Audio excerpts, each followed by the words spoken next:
Mesdames et messieurs les jurés, cher public, de nos jours, la nuit noire n'existe plus.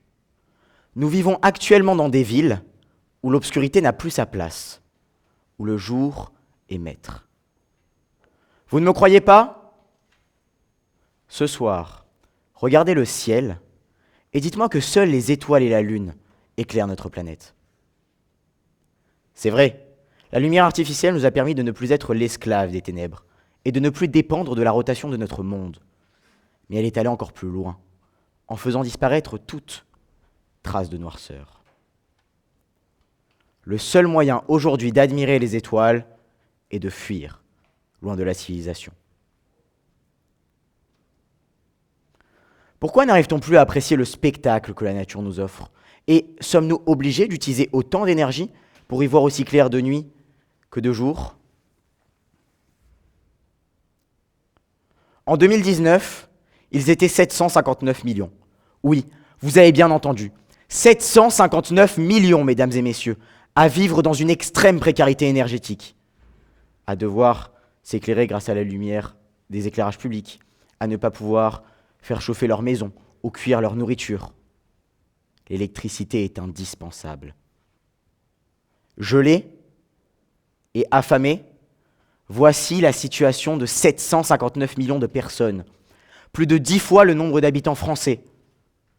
Tout cela pour que chez nous, des devantures de magasins fermés restent allumées toute la nuit ? Ce paradoxe me rend malade. Je ne peux m'imaginer à quel point notre déshumanisation est profonde. Nous avons tellement amassé d'artifices que nous ne voyons même plus les personnes dans le besoin autour de nous. Ainsi, je voulais mettre en lumière ce sujet trop peu éclairé. Ce soir, comme chaque soir dans notre pays, 11 millions de lampadaires ainsi que 3,5 millions de devantures d'enseignes vont s'allumer et générer des halos lumineux à des kilomètres à la ronde. Alors que 759 millions de personnes manquent d'énergie. Et cela pourquoi ? Pour subvenir à notre folie des grandeurs. Pour capter plus de regards, plus d'acheteurs, les marques créent des panneaux publicitaires toujours plus éblouissants.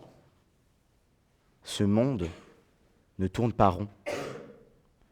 Cette luminosité extrême est à la fois un danger pour la faune, la flore et l'être humain.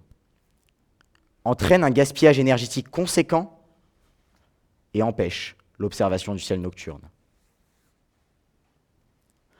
Les personnes n'ayant pas la lumière à tous les étages me diront sûrement que toute cette luminosité offre un beau spectacle.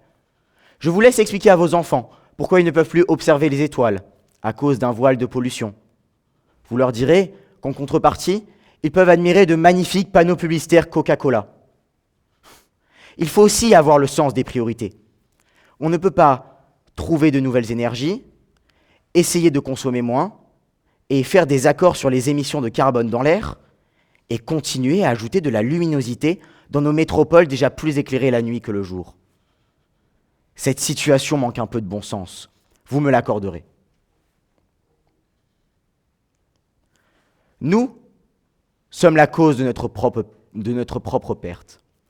Luther disait « Si l'on m'apprenait que la fin du monde est pour demain, je planterais quand même un pommier. » À l'inverse, même face au dérèglement climatique et à ses effets visibles sur la société, les firmes transnationales continuent de polluer, à l'image d'une machine infernale qu'on ne peut stopper.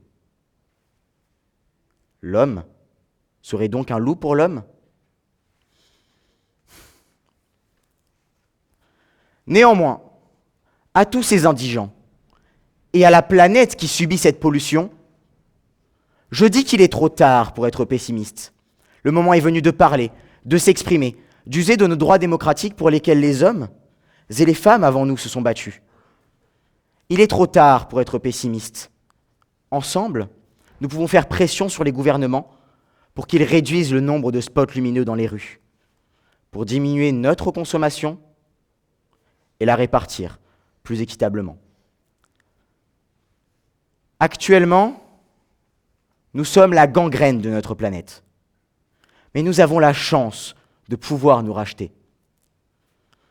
On me dit souvent que nous nous devons de protéger la Terre, prendre soin d'elle.